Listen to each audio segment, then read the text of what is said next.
ரயிலிலிருந்து தள்ளிவிடப்பட்ட பெண்ணுக்கு அரசு செலவில் சிகிச்சை முதல்வர் ஸ்டாலின் உத்தரவு.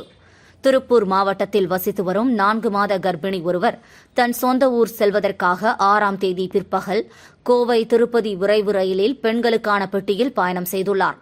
ஜோலார்பேட்டை ரயில் நிலையத்தில் அந்த பெட்டியில் ஏறிய கேவி குப்பம் பூஞ்சோலை கிராமம் சின்ன நகலை சேர்ந்த ஹேமராஜ் என்பவன் அந்த பெண்ணிற்கு பாலியல் தொந்தரவு அளிக்க முயற்சித்து அவரை தாக்கியுள்ளான். சீதாராமன்பேட்டை அருகே ஓடும் ரயிலிலிருந்து அந்த பெண்ணை கீழே தள்ளிவிட்டான். அந்த பெண் பலத்த காயமடைந்தார். மருத்துவமனையில் சிகிச்சைக்காக சேர்க்கப்பட்டார். அப்பெண்ணிற்கு கருசிதைவு ஏற்பட்டுள்ளது. இதை கேட்டு மிகவும் அதிர்ச்சியும் வேதனையும் அடைந்தேன்.